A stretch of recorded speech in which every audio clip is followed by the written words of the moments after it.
பிரேமலதா அவர்கள் பேசியிருந்தாங்க.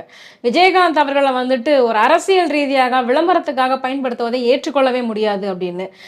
விஜயகாந்த் அவர்கள் உடம்பு சரியில்லாதப்போ அவர் எங்க போயிருந்தாரு? என்ன இப்ப திடீர் பாசம்லாம் கேள்வி வருது. இதுக்கான உங்க பதில் என்னவாக இருக்க போகுது? விஜயகாந்தை எதற்காக ஒரு விளம்பரத்துக்காக பயன்படுத்துகிறதா தாவேகா? அவருக்கு அது அவசியமே கிடையாது.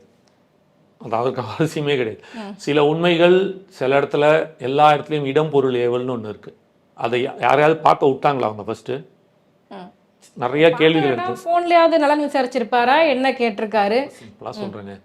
உள்ள அங்க என்ன நடந்துச்சுன்னு யாருக்கு எதுவும் தெரியாது. பார்க்காம இருக்க வாய்ப்பு இல்லை. அதுவும் மதுரை மண்ணு, புரியுதா? மதுரை மண்ணு மதுரையில் தான் நடக்குது. மதுரை ஆள் அவர், அந்த மண்ணோட ஆள், அந்த ஊர் ஆள், அந்த மாவட்டத்தோட ஆள் விஜயகாந்த் அண்ணன். அவருக்கு ஒரு வணக்கம் வச்சுட்டு போதில் உங்களுக்கு என்ன? ஏன் இப்படி பண்ணுறீங்க? சூப்பர், நன்றி, வாழ்த்துக்கள்ட்டு போங்களேன். அவர் ஒன்றும் தவறாக பேசலையே, அவர் ஒன்றும் கிண்டல் பண்ணலையே, அவர் ஒன்றும் அசிங்கப்படுத்தலையே, அவரை பொறுமையாக தானே பேசியிருக்காரு. நம்ம விஜயகாந்தை பற்றி பேசுவதால விஜயகாந்த் ஆதரவாளர்களும் தாவேகாவுக்கு ஆதரவு தெரிவிப்பாங்களா? சிம்பிளாக சொல்கிறேன். கேப்டன் பிரபாகர், இப்போ நான் கம்பேரிசன் நீங்கள் வச்சதுனால நான் வைக்கிறேன். ஒரு உதாரணத்துக்கு, விஜயகாந்த் அண்ணன் இருக்கும்போது எவ்வளோ ட்ரால் பண்ணாங்க, எவ்வளோ அசிங்கப்படுத்துனாங்க, என்னெல்லாம் பண்ணாங்கன்னு எல்லாருக்கும் தெரியும். கரெக்டா? அப்போது இப்போ அவர் உடல்நிலை முடியல, அவர் இல்லை, போயிட்டார்.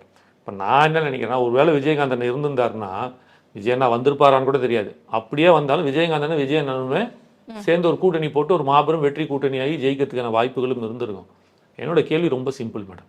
யாராக வேணாலும் இருக்கட்டும், போற்றுபவர்களை வாழ்த்துங்கள், தூற்றாதீர்கள். அவ்வளோதான் என்னால் சொல்ல முடியும். ஏன்னா இந்த மரியாதை நீங்கள் சொன்ன மேடம்க்கு நான் கொடுக்கல, அந்த கேப்டனுக்கு நான் கொடுக்குறேன்.